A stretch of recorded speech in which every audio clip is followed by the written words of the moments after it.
chers internautes, bonjour très chers amis téléspectateurs, bonjour na badno soboza branché scotché sur RKM Télévision, bonjour na baimbo kanyoso esika nyoso bozwami na mokili mobimba ba boza na République démocratique du Congo, mbote ba boza na Goma, ba boza na Bukavu, ba boza na Wapi, Masisi, Beni, donc baimbo kanyoso la République démocratique du Congo, mbote esika nyoso bozwami Tolobela Congo, eza émission na biso o tolobela ka actualité politique sur notre pays, la République démocratique du Congo.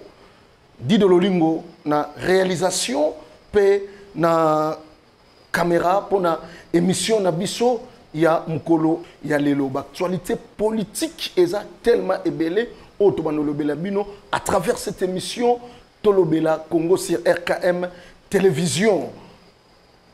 Dimanche 5 octobre 2025, moko ya baimboka, moko ya bato bazana na posa bato ba tondisami na makanisa komona ete malgré nos réseaux na mboka na biso esengeli congolais atelema pour na sauver mboka na République démocratique du Congo.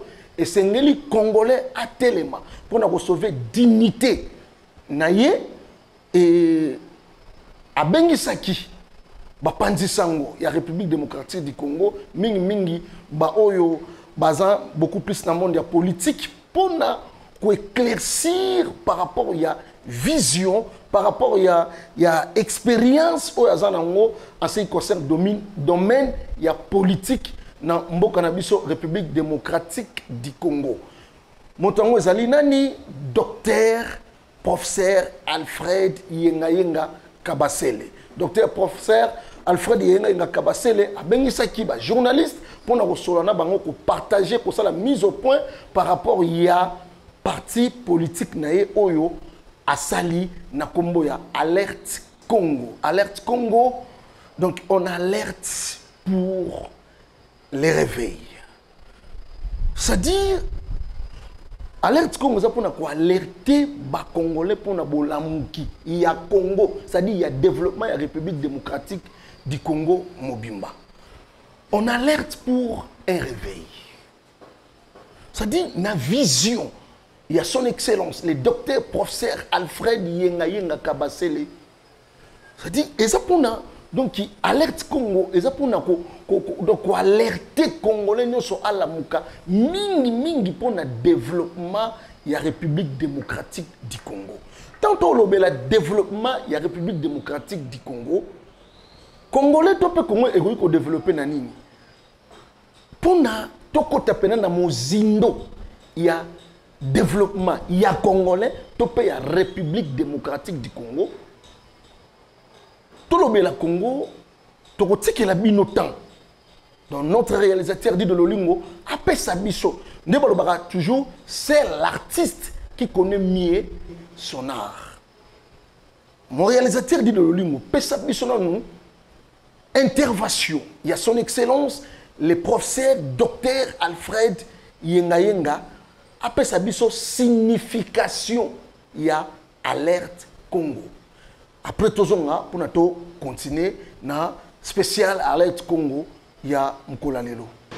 La nouvelle donne politique dont il s'agit ici, c'est le lancement qui va intervenir pour bientôt du parti politique qui s'intitule Alerte Congo. Il est mieux placé pour nous dresser juste un aperçu de ces partis et pourquoi il veut lancer un nouveau parti pendant que notre écosystème politique comporte déjà plusieurs partis politiques. Après avoir servi ces pays scientifiquement, je me suis dit il y a moyen de corriger la trajectoire de la politique congolaise. Et j'ai créé un parti qu'on appelle Alerte Congo. A veut dire accord, L veut dire libre, accord libre. E veut dire État, pour un État. R veut dire républicain, accord libre républicain. T veut dire dans le travail. E veut dire dans l'éco-citoyenneté. Et S veut dire dans la science. Vous allez lire ça pour comprendre ma vision. Mais je vais la résumer. J'ai trouvé que dans notre pays, il n'y a pas de partis politiques. Il y a des associations politiques. C'est la première vérité. La deuxième vérité, j'ai trouvé que dans notre pays, on dirige par hasard. Or, on doit diriger par la science. 3. J'ai trouvé que dans notre pays, nous n'avons pas de bons citoyens. Nous avons des opportunistes. Chancelo Kopamba. On n'a pas de gens qui se sacrifient pour le pays. Mais on a des gens qui veulent profiter du pays. Ça, ce n'est pas la citoyenneté. 4. J'ai trouvé que dans notre pays, on n'aime pas le travail. On aime le goût de l'aventure. Le sambo, zamba kosala. Ce qui aux anandeko, aux musala. Pas de méritocratie, pas le travail. Les valeurs du travail, il n'y en a pas. Et enfin, j'ai trouvé que dans notre pays, l'école, la science ne veut rien dire. L'école a échoué. Voilà. En tout cas, mes sincères félicitations à son Excellence, le professeur Dr Alfred Yengayenga Kabasele. Ndeko, très cher ami téléspectateur, très cher internaute, yom toko so libakwa kolanda biso partout na mokili mobimba. On a tant de partis politiques na mboka na biso. Oh, parti politique Ngandi, parti politique Songolo Pakala. Mais politiciens au côté biso na le fond et la forme. Il y a vision, il y a parti politique na mingi zo bomaka likolo. Mais son excellence, le docteur professeur Alfred Yengayenga Kabasele a commencé d'abord par une alerte. Chers compatriotes, ali au Congo ezokende. Ce qui va alerter bisoté, mais n'habité. C'est-à-dire, toko kumana biso moko, toko komi bois kanali bulupe, toko mi devant ba fait accompli moko botozo ba soute. To sala nengeni ni poto s'en sortir. Alerte Congo. En écoutant les docteurs, professeurs Alfred Yengayenga Kabasele, je me suis dit mais non. Mais non. Batabwe banaka bazala ki wapi. Batama yele boye banaka bazala ki wapi oyo bakoki ko se donner corps et âme pour alerter les Congolais afin que Congolais comprendre oya zape nino esengeli asala. Donc, surtout nous alerte. Accord libre. Voilà. Tout ça, on a accord libre. Et ça, il y a une préoccupation au Pélélo et ça, Sunga, Mokanabiso République démocratique du Congo. Parce que tout ça, il y a batté valeur, il y a un corps, ni autre qui joue liberté, il y a un corps autre qui joue pour épanouissement, développement, il y a un République démocratique du Congo. C'est-à-dire, à travers alerte, comme un accord libre, le professeur Alfred Yengayenga a voulu d'abord nous expliquer que chaque Congolais et Sengeli a la libre na bakor na ye oyo azozwa par-ci par-là. Non seulement qu'on la libre, mais comprendre les fonds et la forme. Il y a bakor oyo mutu asa ko s'engager nango. Aujourd'hui, on est fauché à grande partie par manque de liberté à corps réseau kende au Doha au accord ya Luanda au boye na boye donc vous voyez au accord de Lusaka au Sun City au boye donc beaucoup des accords mais liberté il y a accord rwanda congolais bien politiciens congolais à comprendre qu'il y a voilà au moins tant excellence professeur, docteur Alfred Yenga Kabasela Zolobakeno, la science dans la conscience. C'est ça. Donc, un mot congolais, il faut comprendre. Il faut comprendre la liberté dans les accords. Accords libres pour un État républicain. Le temps que l'État État républicain, étant, c'est-à-dire, mabele na biso, c'est-à-dire congolais lelo à comprendre que Congo est mabele ya bapa te za mabele o toko tekate mabele toko kabate na en échange na yebite ne loko moko oyo ya mokili na sena moyo. Accord libre pour un État républicain.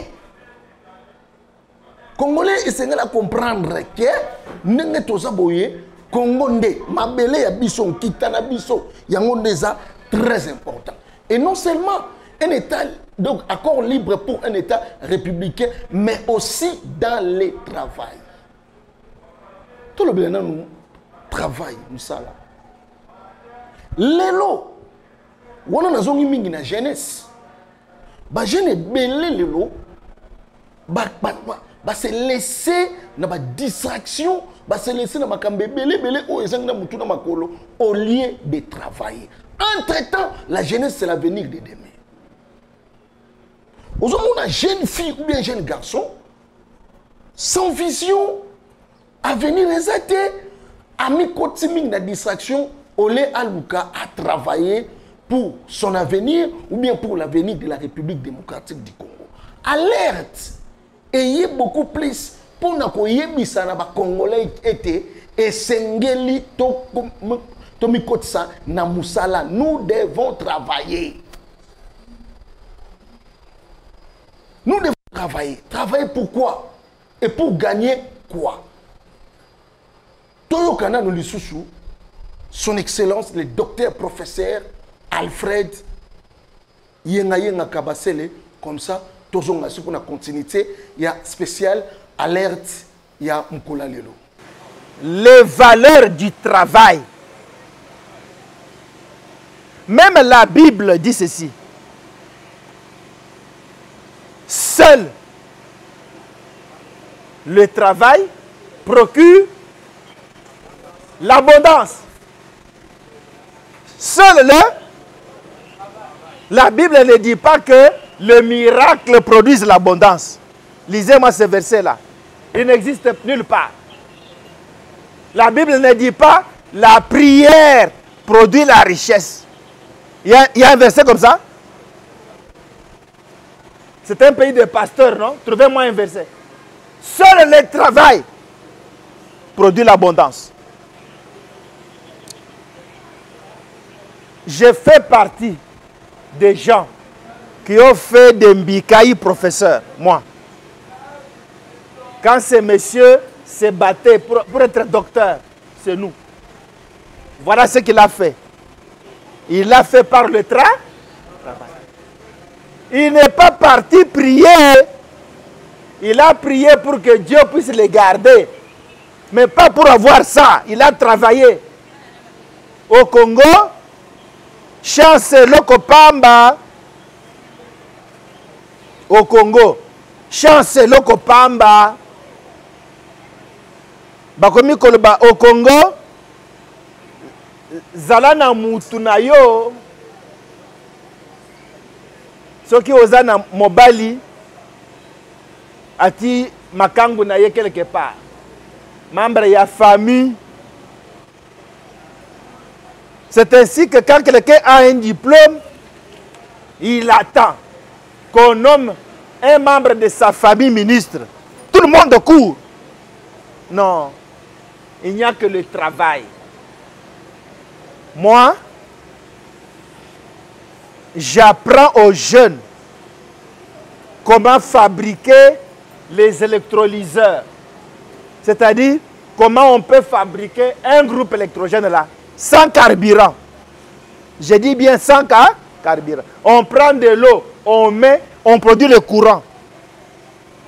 Bikay a déjà commandé ça. On va faire pour lui. Comment fabriquer les engrais? Comment fabriquer des robots? Comment fabriquer des drones? Comment même fabriquer les téléphones, les ordinateurs? On apprend ça. Je ne suis pas DG de l'ISPT au hasard. On essaye. On lève le fonds. On forme la jeunesse. Nous, on croit que la richesse vient du travail. Ah, Excellence, professeur, docteur Alfred Yengayenga Kabasele, que Dieu vous bénisse. Nzamba pambola yo. Parce que nakoyo kamayeli ozo dégager. En ce qui concerne le travail, en ce qui concerne l'innovation. Bandeko, très chers amis téléspectateurs, ici je m'adresse à la jeunesse congolaise. Jeune, ndeko lango za ozotala ngai. Ozolanda émission na biso tolobela Congo spécial alerte.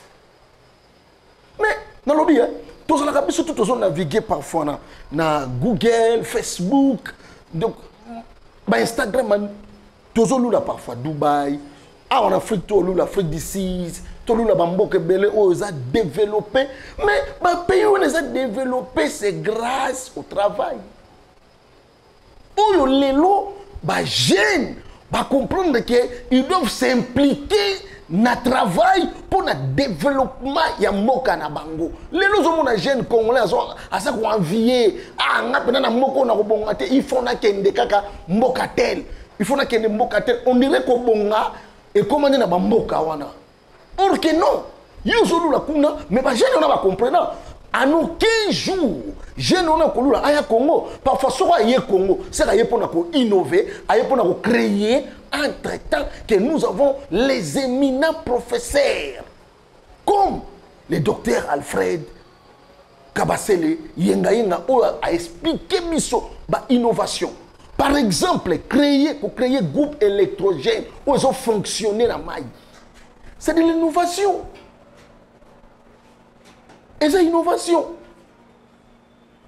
Jeune, c'est quand même solo. Avenir na yo ezo dépendre te na ba 10 000 francs au bazo pesa yo pour que nous soit désordre quelque part. Avenir na yo ezo dépendre te na polo au bazo pesa yo pour que nous vendre na Saint-Étienne. Avenir nous dépendre te que pour na intérêt na bango utilisera yo au que na parler du peuple koyemba pour na individu moko songolo pakala. Ton avenir dépend de la manière où vous memela musala où vous comprendre que vous devez travailler pour assurer notre avenir, pour le développement de notre pays, la République démocratique du Congo. Voilà, alerte. Qu'on donne la chance à ces pays par l'éco-citoyenneté. Être citoyen, mais un citoyen qui aime la nature. L'éco-citoyenneté. Ceux qui ont commis na poto, yomoko olé banane. Même les mindés mangent des bananes sur la route. Hein? Mais à cause de posoana à Bombi, ati yango na mutuka. Jusqu'au moment où il verra une poubelle, il met. Au Congo. Eh, vous savez pas le nez. Yomoto bongi samboka, allez tikangai. On est sur les déchets.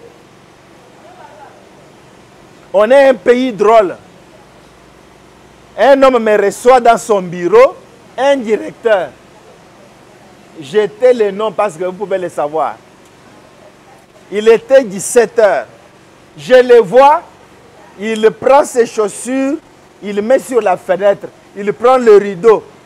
Il y a un bureau naïe, à l'ongolo poussière. Dans le directeur. Au Pangousi, sapato na yo na alobi ya mbula matadi. Voilà la mentalité. La mentalité, personne ne se sent responsable.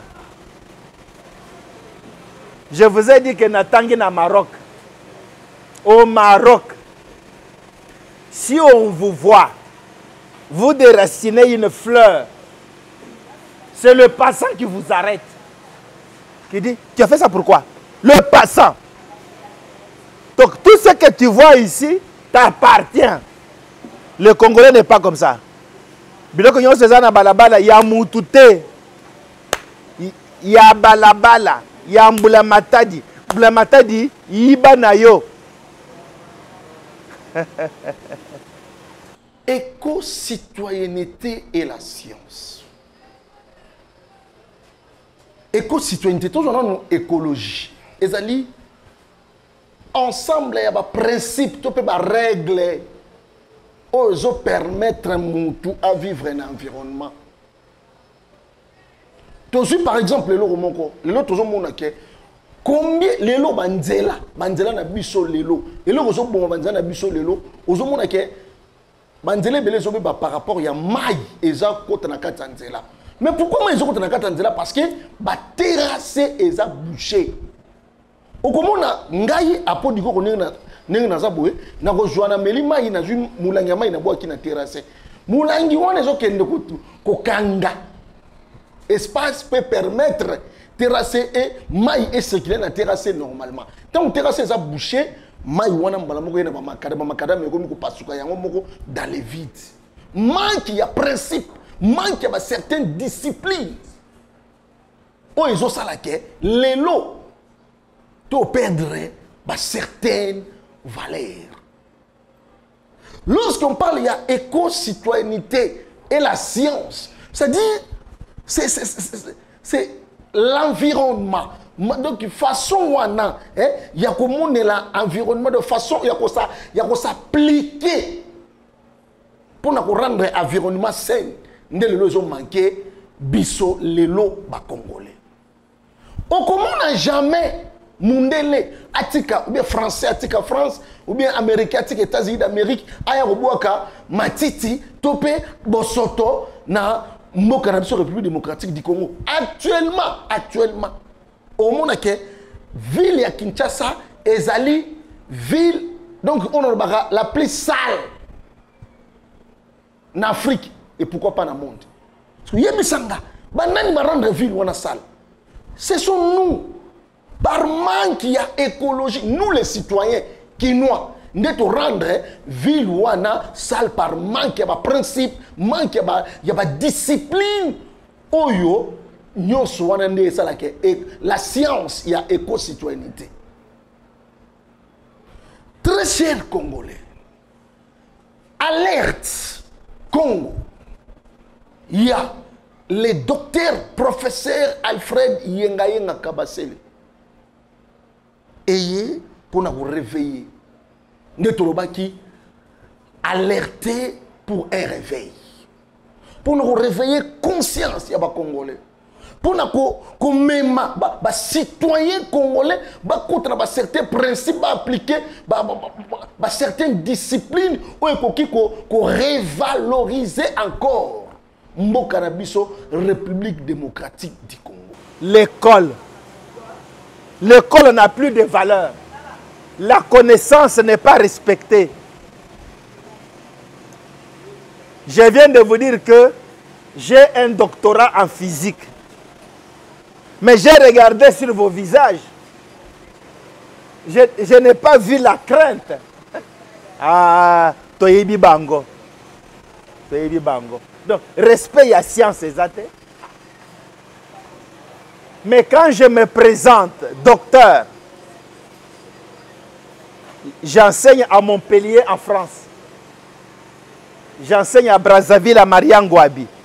Quand je dis je suis docteur, les gens se mettent debout. On respecte la science. Denis Sassou Nguesso m'a reçu. Il dit, le prof congolais là ne peut pas rentrer sans que je le salue. J'ai trouvé Denis Sassou Nguesso à la porte de son bureau. Il me reçoit. professeur, soyez les bienvenus. Il ne saluait pas un homme, il saluait la science. Mais au Congo de Lumumba, Kinshasa, avez-vous déjà vu, on a fait un deuil national quand un professeur meurt, mais on a perdu Maloua Kalenga. Même la télévision n'en a pas parlé. On ne respecte pas la science. Mais un pays où les scientifiques ne sont pas respectés ne peut pas avancer. Parce que c'est la science qui crée l'élite. Et l'élite crée l'administration et l'emploi. Mais vous ne respectez pas la science. C'est pour cela, tous les enfants veulent être des joueurs de football, des musiciens ou des pasteurs. Il n'y a pas de valeur dans l'école. Alerte Congo est venu vous alerter. Revenons. Tozonga nanu sima. Total makambo. Voilà la vision. Et pour en finir, pour nous très chers Congolais, et l'on et Bendi Maïle Nanga et attirer ma nanga na orthographe et à alerte Congo. Son Excellence, le professeur Dr Alfred Yengayenga Kabasele, son tel orthographe y a Congo. À combien on a lettre CT? Mais à combien on a lettre K? Congo. J'ai réfléchi. Dans 8 ans, il y a pour réfléchir. Comment? Professeur Alfred Yengayenga a comment alerte Congo na K ou les gars Komango na C. Très chers amis téléspectateurs, je me suis rendu compte que les professeurs a combien na K et ça beaucoup plus pour na kozongi ça dit pénétrer en nous kozongi ça biso de kokota kati na biso kozongi ça biso na origine na biso oezali Congo, c'est-à-dire pour faire démontrer biso que nous sommes les Congomani, c'est-à-dire toza ba Congolais. Et ce qui on a dit Congo en français c'est la ou. Et ça outil très important Congo ezali eloko ba cultivateur, c'est-à-dire ba maman na biso to mona, ba papa na biso babala mabele pour na osala bilanga. Tant dans ça la Congo, bazana besoin ya énergie électricité. Bazana besoin ya nini mon côté pour et fonctionner. Mais bazana na besoin ya komi kotisa, komi misa énergie en fait que Congo ça la nini et fonctionner. Donc komi misa le monde la katina yo et bima en fait que Congo est fonctionner. Et na Congo wana nde salake babilanga salema. Congo ebota agriculture, Congo ebota makambebele. Les professeurs a voulu qu'on démontre biso à travers parti politique oyo alerte Congo ke et sengeli na biso tomi kutsa na musala pour le développement ya mboka na biso République démocratique du Congo. Je veux par mon initiative politique que le pays se développe. Je ne veux pas être un parti politique de slogans, mais de l'action. Je ne veux pas être un parti politique où la pensée humaine est plus que le pays. Le pays est plus grand que moi. Je ne veux pas qu'on m'appelle autorité morale. Je ne veux pas. Quelle est la différence entre une ONG et un parti politique? Organisation non gouvernementale. C'est une ONG a un projet, pas un projet de société. mais un projet dans un domaine particulier pour servir le pays. Pas pour les développer, pour les servir, mais dans un domaine sans avoir des accointances politiques. Une ONG peut travailler avec la société civile, sans couleur politique. Tandis qu'un parti politique a un projet, pas dans un domaine, mais un projet de société pour développer un pays avec une vision politique de prendre le pouvoir. C'est ça, alerte. Biso ba communicateur, ba journaliste, tozala nanu au courant ya donne wana et toyeba ndenge nini tokoki pas seulement pour propager yango, mais aussi pour accompagner les visionnaires. Naboyi yemoko pe aboyi titre wana ya autorité morale, donc il y a pour accompagner visionnaire dans le sens que nouvelle donne politique wana et s'asseoir.